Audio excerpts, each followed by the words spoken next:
Tēnā koto katoa and hello everybody. Welcome to the Lentil Intervention Podcast. My name is Ben Alderberg and I'm coming to you from Tamaki Makaurau, Auckland. Tēnei ka mihi ke te mana whenua o Aotearoa. And we acknowledge the local tribal authorities of New Zealand. And g'day, I'm Emma Strutt and I'm currently coming to you from Gathambo country in Queensland. Before we dive into our conversation today, I'd like to acknowledge the traditional custodians of country throughout Australia and their connections to land, sea and community. Finally, if you enjoy this potty, please subscribe, comment, like or share on our social media and consider buying us a coffee if you'd like to help support our work. Now on with the show. Last year, back in November 2023, I attended the Beyond Growth Tamaki Makaurau, co-hosted by our friends at Degrowth Aotearoa New Zealand and Grant Thornton. Another fantastic event on degrowth, which aimed to explore 4 specific areas, one of those being before growth, post-growth, tikanga Māori, and other Indigenous worldviews. Some of those presenters touched on a particular topic that we have barely scratched the surface on this podcast. So I'm particularly stoked to be having the following conversation. Today, we're chatting with Esther Gathambo, a Kenyan-born Kiwi-based social entrepreneur who has the dream of transforming African communities through her social enterprise, Sawubona. Esther is on a mission to not only improve livelihoods, but to also foster thriving communities while working to address some of the UN's Sustainable Development Goals. We can't wait to hear more about her inspiring story. So without further ado, Esther, thank you so much for joining us today. Thank you. Esther, welcome. Lovely to see you again. Now, normally with most of our guests, we allocate a few minutes and we ask them, tell us about your background, just to give a bit of context, and then we get on with the topic. However, in this particular case, your background is potentially part of the story. So let's start with that, but just a very brief overview from Kenya, living in Hamilton, New Zealand. Let's start off, tell us about your upbringing in Kenya. Cool. Thank you for inviting me. Excited to be in the podcast, and I hope listeners can gain something from this conversation. So I was born and raised in Kenya, in a region called Laikipia, and it's in Kenya. It's mainly known for Mount Kenya, which is the second highest mountain in Kenya. It's also where most of the coffee in Kenya comes from. And we've also got quite a lot of wildlife out there. So it's quite adventure packed in many ways, and it's quite beautiful. So I grew up in that region in a very small town called Timao, and single family for a little bit, and then my stepfather came in. So as I mentioned to Ben, I grew up in a very matriarchal family. So most of the, especially my mom's side of the family, they're single moms, which for me, I still find that to be quite fascinating. But it's really, really shaped who I am, but also I would say that I was raised by the community. Just seeing that my mom was busy trying to have an income and provide for her kids, and also just seeing that my cousins as well were also going through the same things that I also, most of the time it's just the community taking care of you while the moms are away, and that kind of thing. So I would say my upbringing was, I was brought up by the community. So for me, community is everything. I feel that we all have that connection, and we should have at least some form of responsibility to each other. But I would say mainly being brought up by community has shaped me to the person I am today, and it's shaped some of the things that I'm doing today. You're also the first person in your family to attend university, which is a huge achievement to begin with. But now you're taking that further by studying a master's, management and sustainability, in New Zealand. So talk to us about that.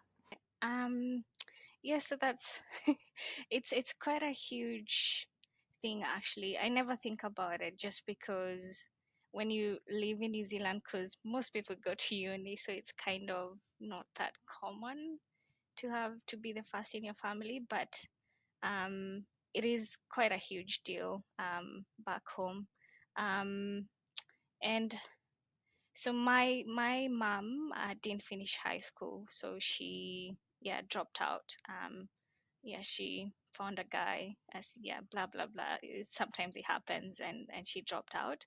And then my stepdad as well didn't even actually finish primary school, so it's been it was for them, it was a great opportunity for me to go to uni, but I also have to say they didn't force me into it. And I really, really like that. So I would say it's also something that I personally grew up wanting. I was very much into reading and just fascinated by different parts of the world. So I used to read a lot when I was really young. And I think that's how that drive to kind of move to other countries came by, because I just wanted to experience the world and just see other people, see and hear how they talk. And I think education has a way of just bringing that aliveness, I guess, in most human beings. Yeah, that you can just, I guess, become more enlightened about the world. So I would say just being the first to go to uni, quite a huge deal in my family, but personally, I think I've seen the change that he has brought to my life. Also, given where I come from. So I don't know how to explain, but it does. If you can see where I come from, you'd probably think I would never get out of that. Yeah. So it's for me, education is such a huge thing. I feel that everybody should have access to it. And it just has the potential to change so many people's lives. But just for fast forwarding, so I went to Nairobi University for my uni. I did communications and psychology, and an opportunity came in 2018 to move to New Zealand. So I got an internship in Christchurch, which was quite unique. I was never planning to move to New Zealand, but the opportunity just came. And now when I look back, I tend to think that New Zealand chose me in a way. I feel that I really fit in the culture here, and I just really admire the people here and some of the values that people live by here.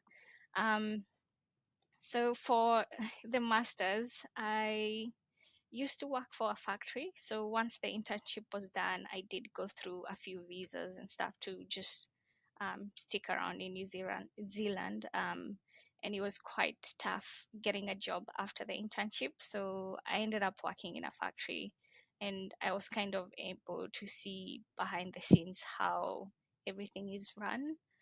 So I was working for it's a food company, so they do packaging for nuts and those kind of things. Yeah, so I was able to see behind the scenes how it's done, but also some of the sustainability issues that are really hidden in there, especially in the food industry. I feel like the food industry does get away with a lot of things. Um, so that did spark the idea of studying sustainability. Um, and I think he also got me into thinking about supply chains and just um, trying to understand where the food is coming from, who's involved, and also like, are they being paid better? How are they being treated? Or and why companies just want to put that brand in there, but not anything to do with or just any information about the people who either grew that crop or transported it, or just a little bit of information about where it's coming from. Um, yeah, I feel like I'm going in a rabbit hole.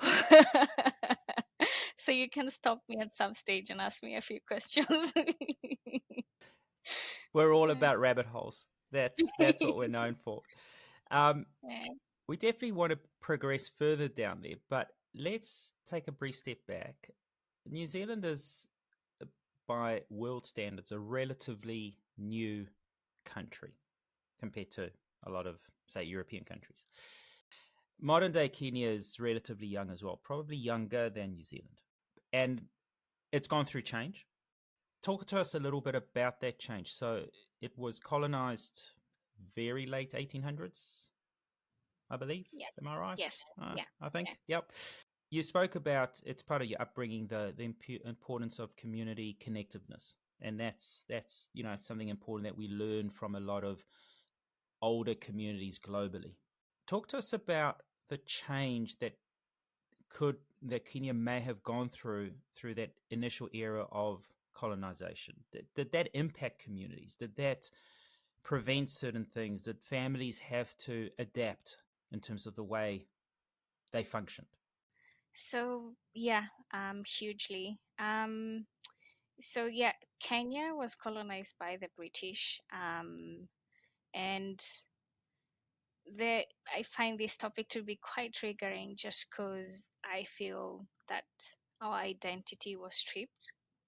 If you ask me about my culture before the British came, I wouldn't be able to tell you much, just because that part of our history um, almost doesn't exist, or yeah, it was deliberately um, erased, just to be able to allow the colonizers to do what they wanted in Kenya.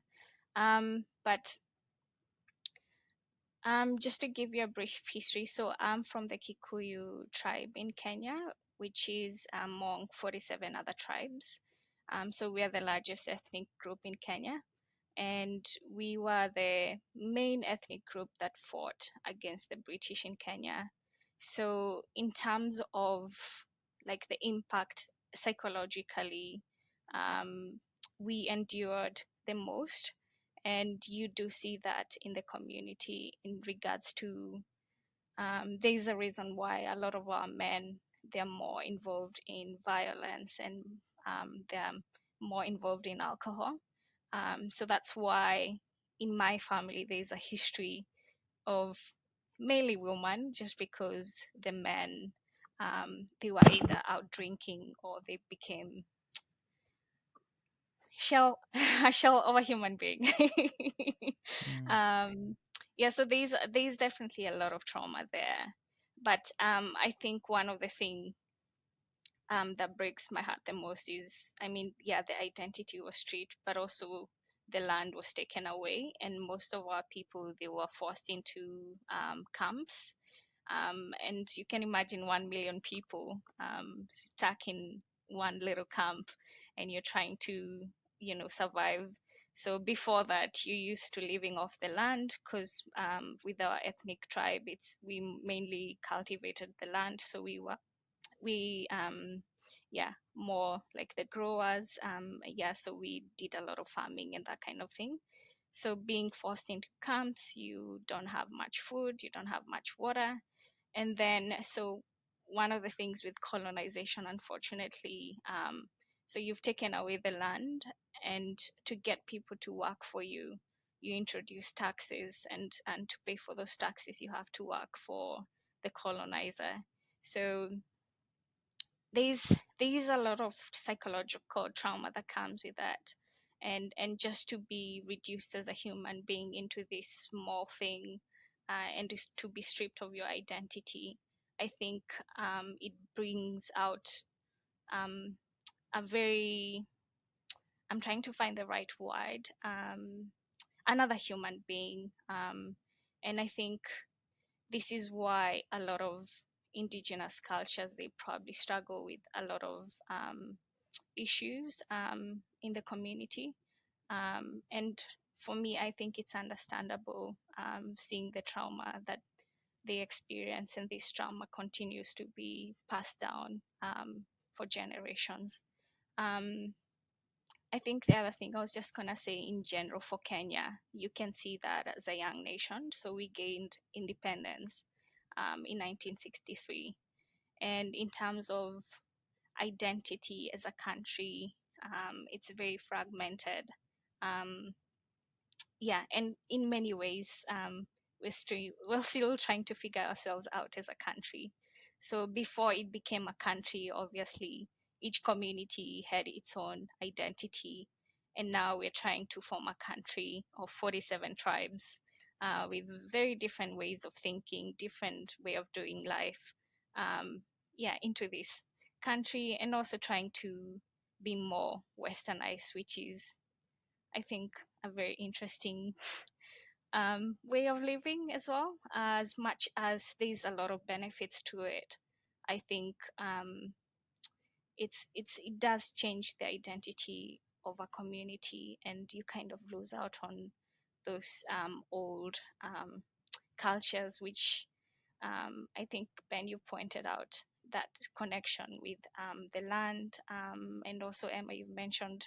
I do like the introduction actually, because you're acknowledging the people, the land, you're acknowledging the sea. So there's that connection to everything and everyone that you tend to lose when a country becomes more westernized, I guess. Yeah.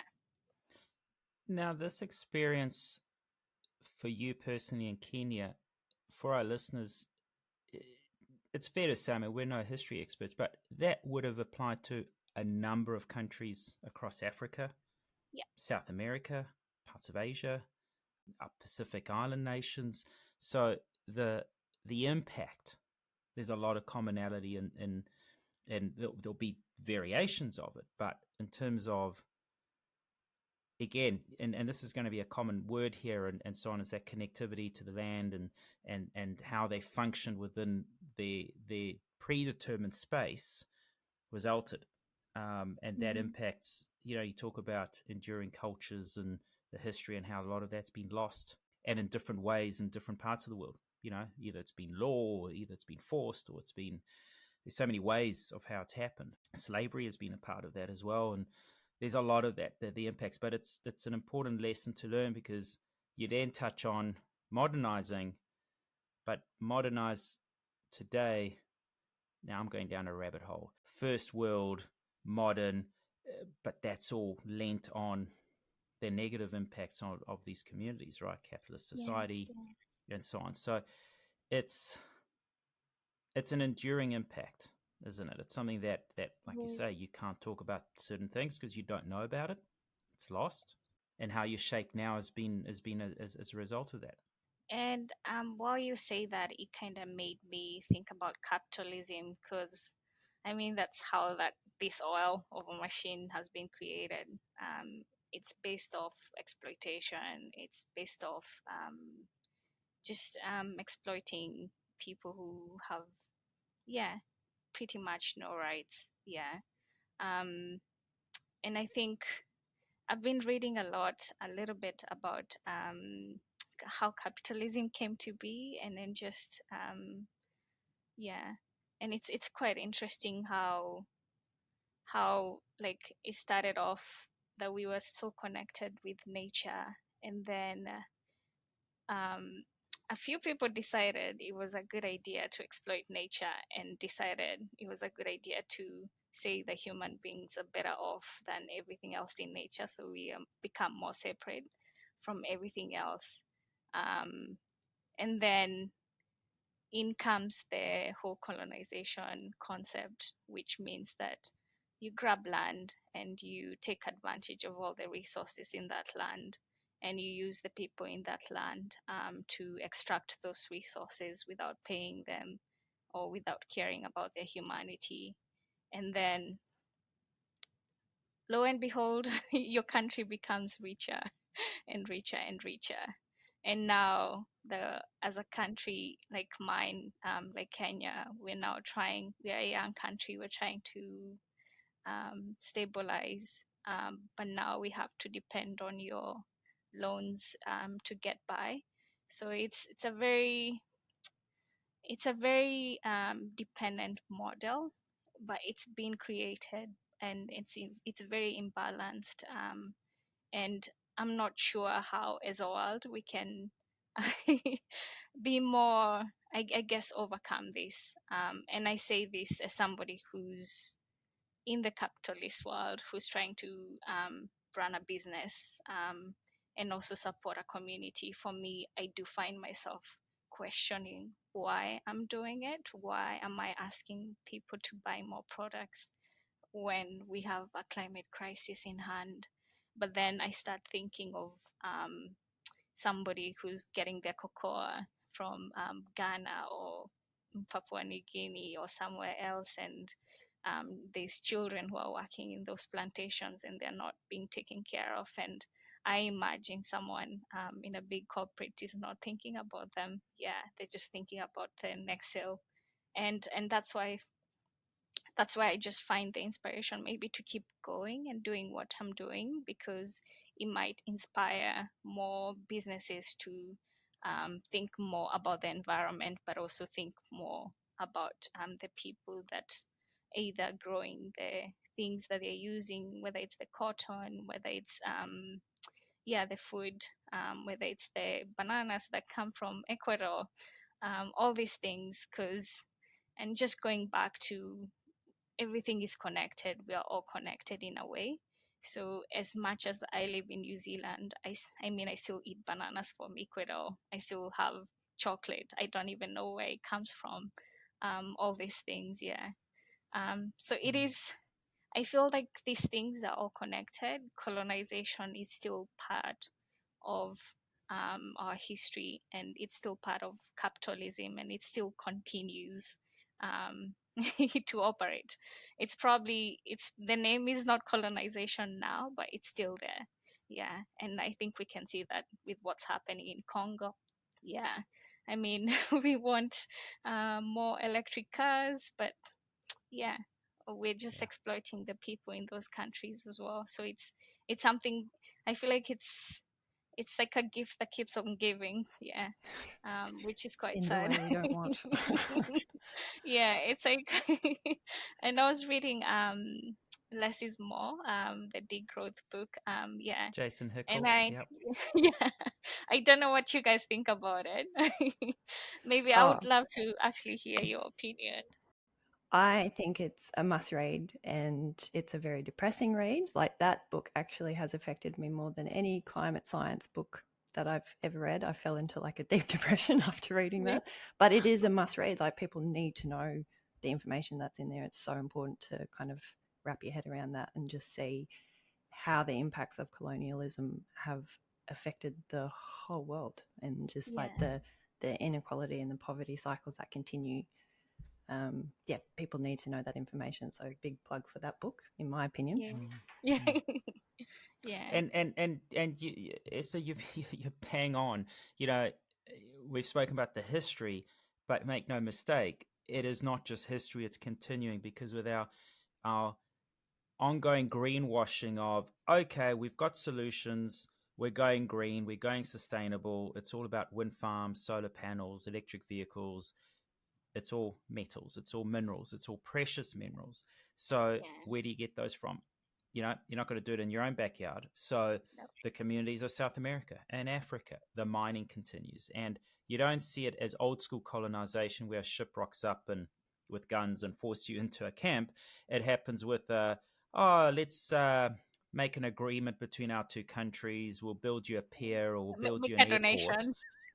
But in return, we Yeah, want this big chunk of land, and you need to move people off that land. You need to move that community, and you need to rebuild that town, and because we're taking that land. It happens in a yeah, different way, but But it it happens. can be a lot more sneaky than that too. Esther, we recently interviewed Dr. Neil Hadaway, who's an environmental scientist, but he's also a photojournalist. And one of his projects recently has been looking on food agriculture in Europe. And Neil told us the story of the fish and the tomato.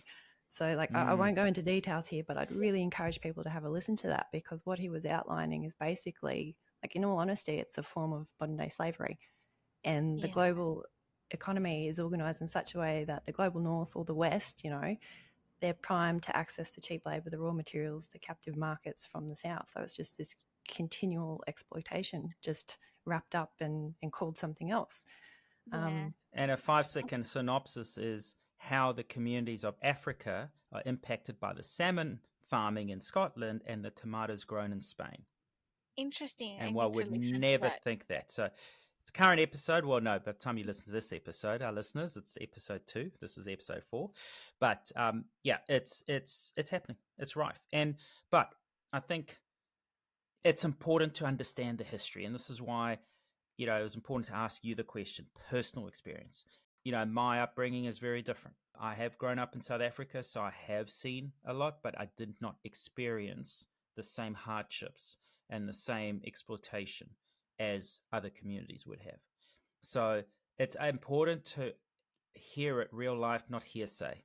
Not, well, but that's what you think. That's what you saw. We need to hear it. And we need to understand, because the only way you can move forward is by knowing what we did wrong and then not repeating that. But without having that actual understanding, we're going to keep making mistakes. So, okay, let's move forward. Let's get a little bit, because like Emma said, it does get depressing, and this happens way too often.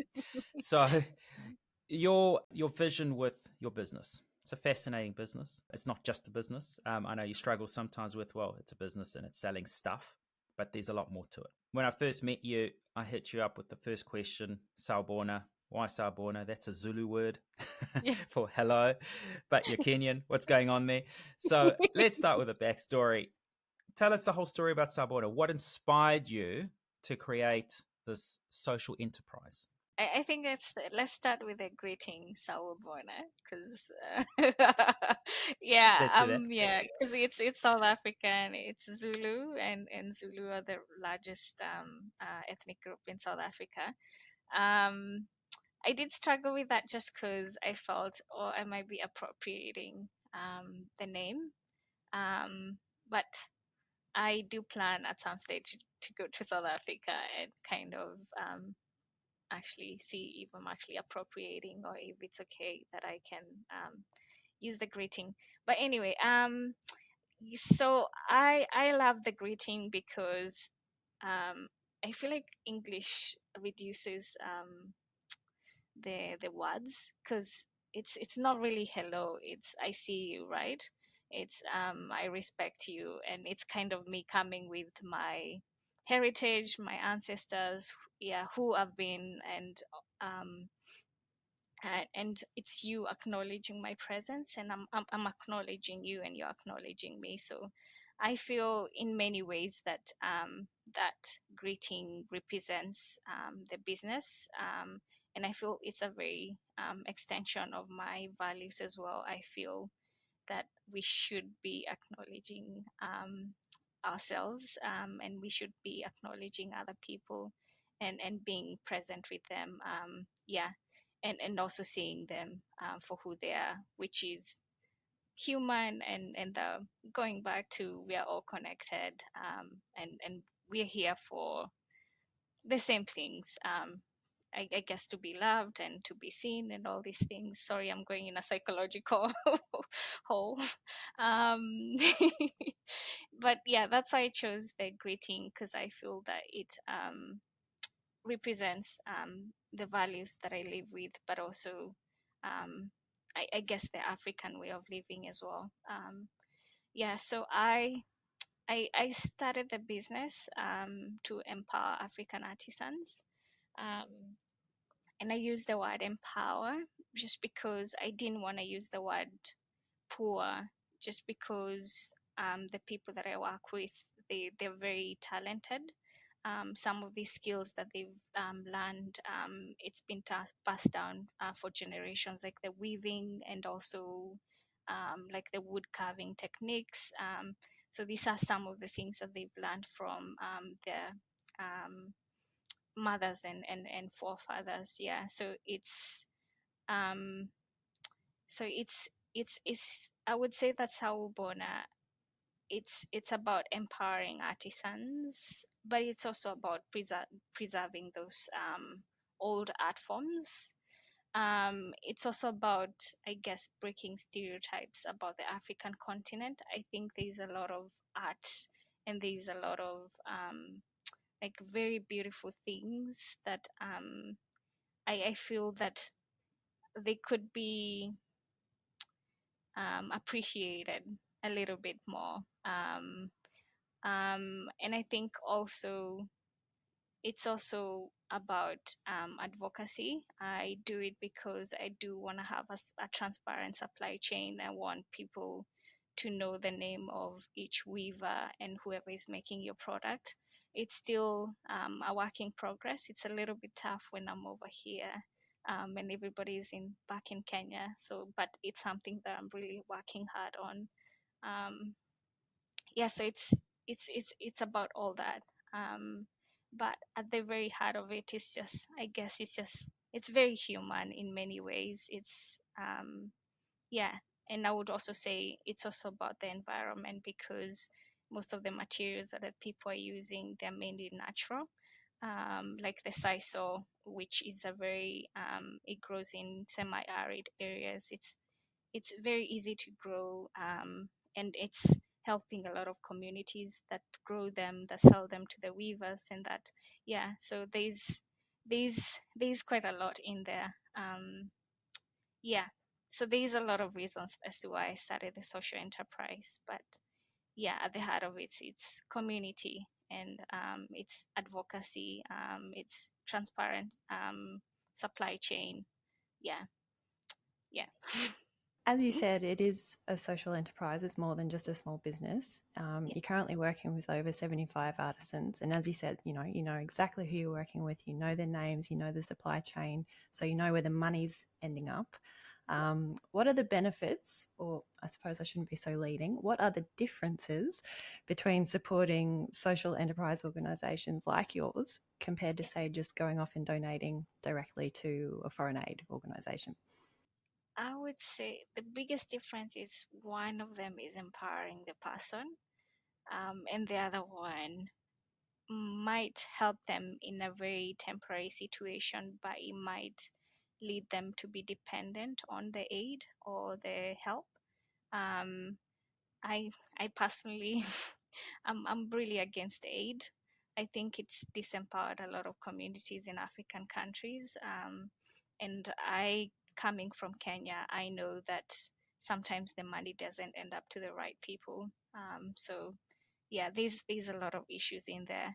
But I would say supporting social enterprises in particular means that you're actually helping them thrive in their craft and in their art forms, and it's just providing a market for them to continue doing what they love doing, and for them to support their families. Yeah, I find that to be more empowering. Yeah. It's like the old adage: give a man a fish and you feed him for a day, or teach a man how to fish and he feeds himself for life, sort of thing. So it's an empowerment that's important. It also gives them a sense of purpose, doesn't it? It's is a little bit, the word control can come across wrong, but it gives them more control over their own contribution, Yeah, and how they choose to do what they want with it. yeah. So that And empowering it's, component is quite important. yeah, and it also gives them creative power as well.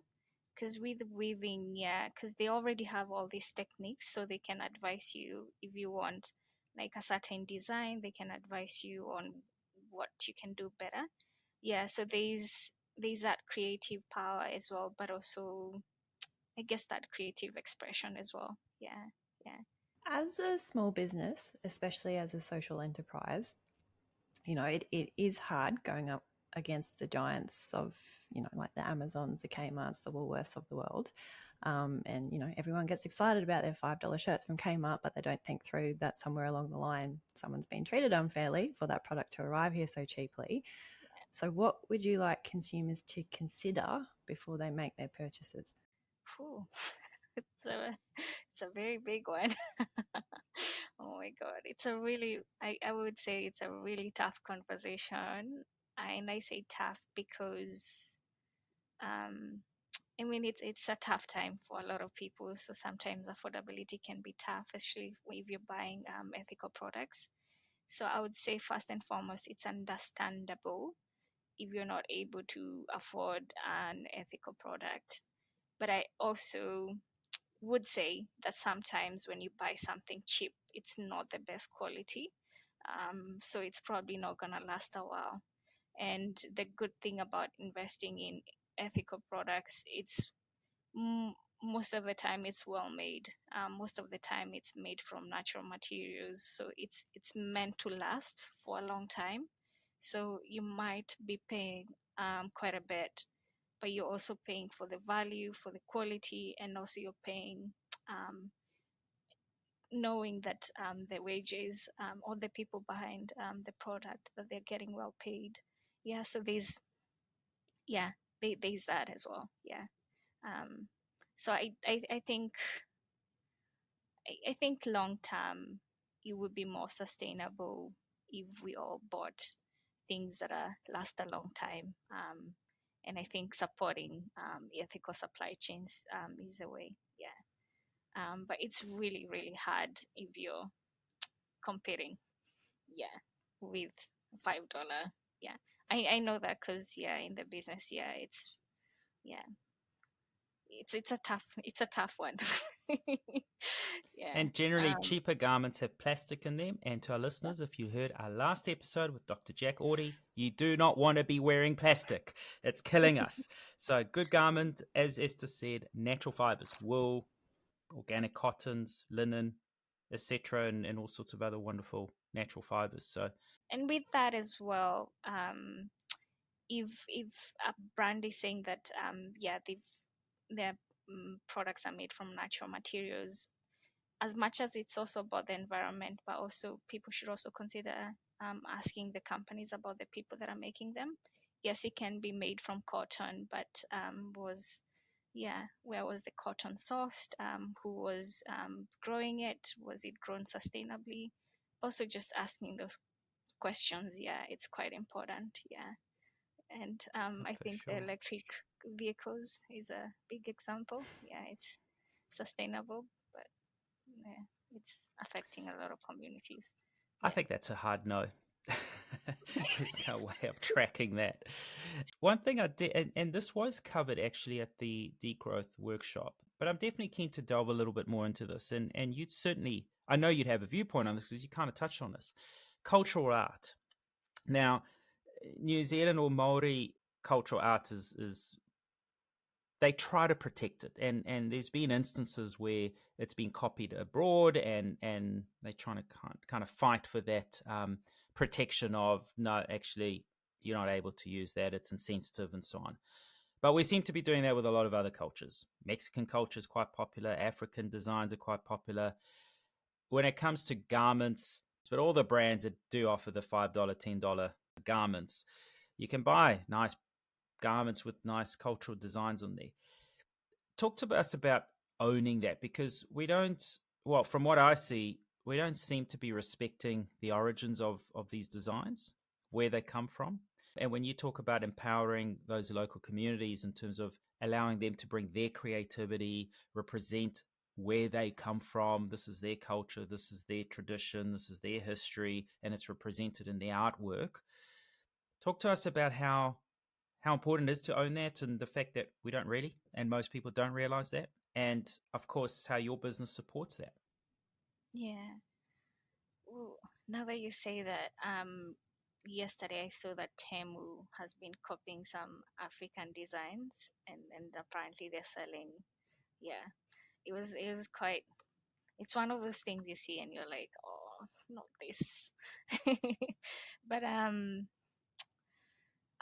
it's such a heartbreaking one, just because I feel that a lot of multinational companies, they've got so much power, they've got so much control, they've got so much money that even if you're a small business and you're just trying to do the right thing and advocate for the right things, it can be really tough to go against that.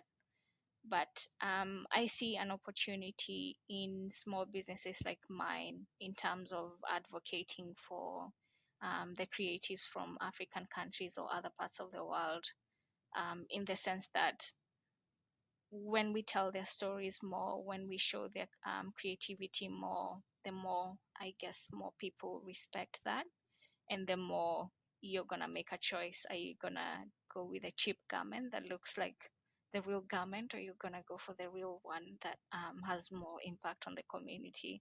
So I think it goes back to I think we need to have more social enterprises or more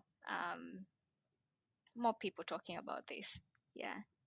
So the same way people make an effort in terms of choosing the right chocolate, in terms of Yeah. where does the cacao come from, they should be Yeah. asking the same questions with the garments, basically.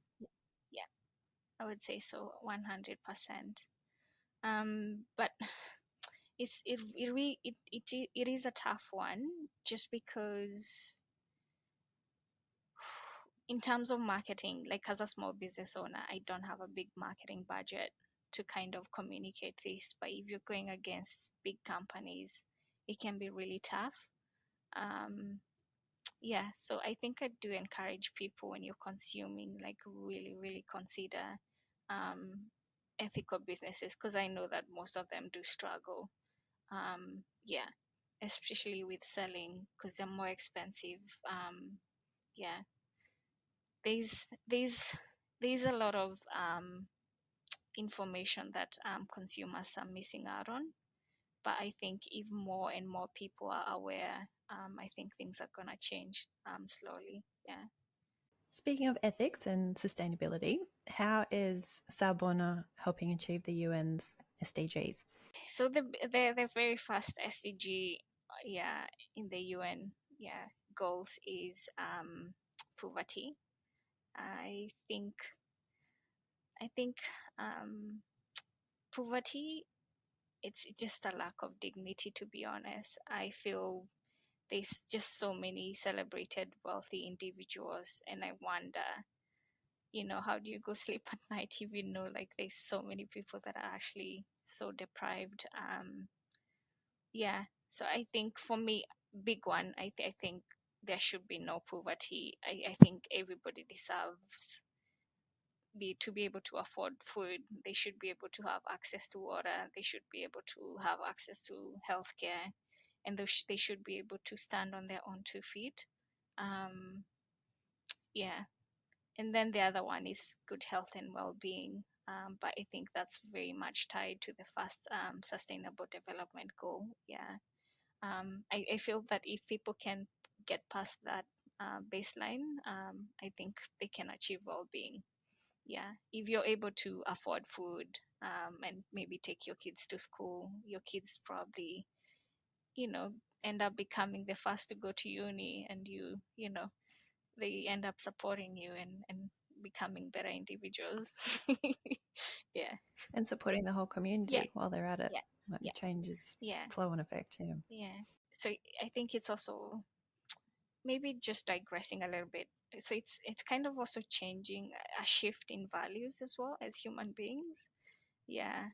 Um, yeah, I feel that at this stage, we should really, really consider our values as human beings, in many ways. Yeah.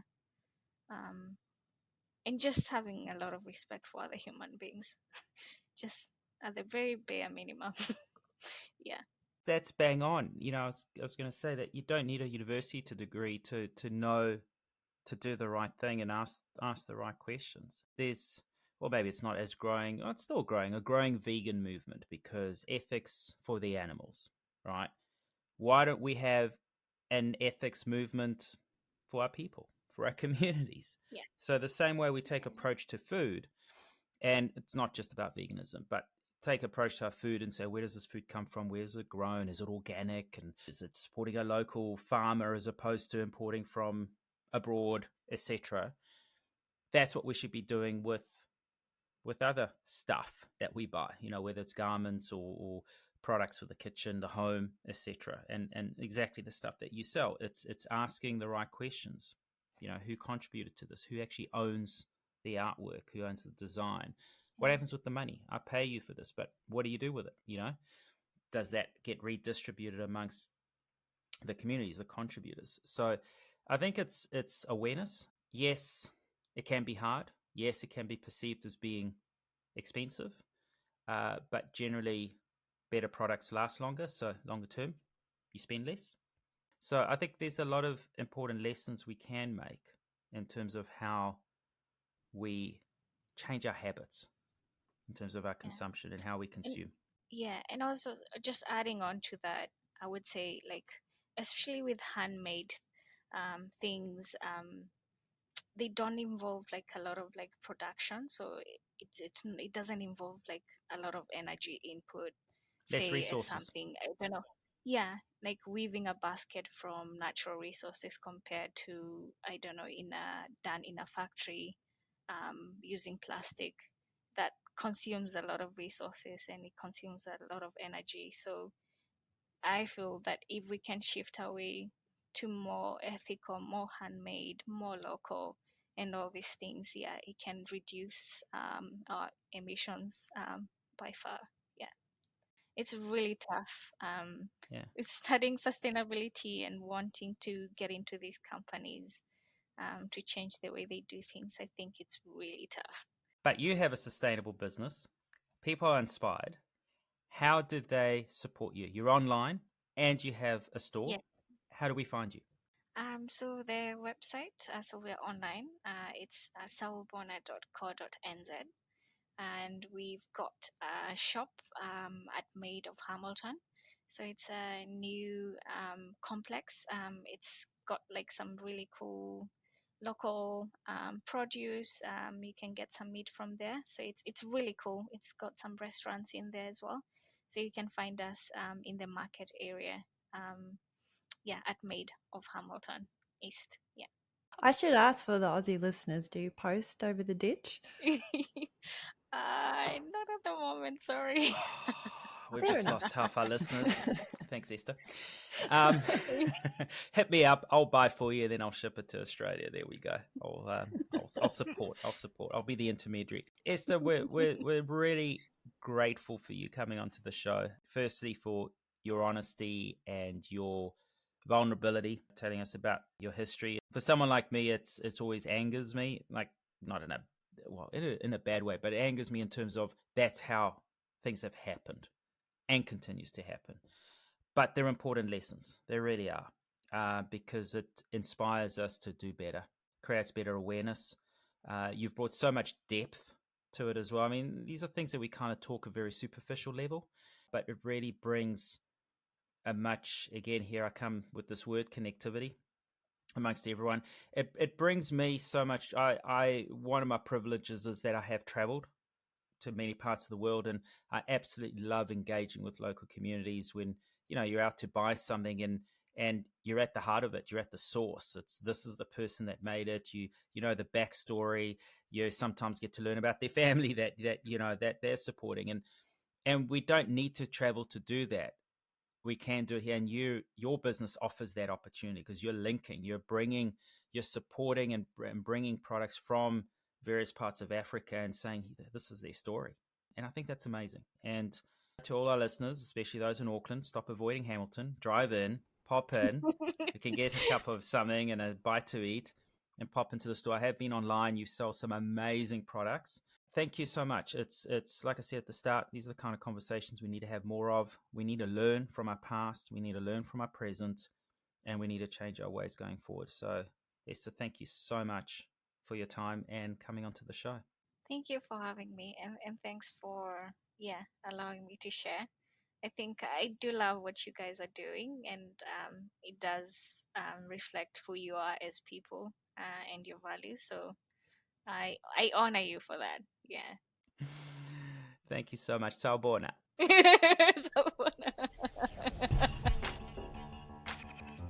Thank you for listening to the Lentil Intervention podcast. If you found this interesting, make sure you subscribe and share it with your friends.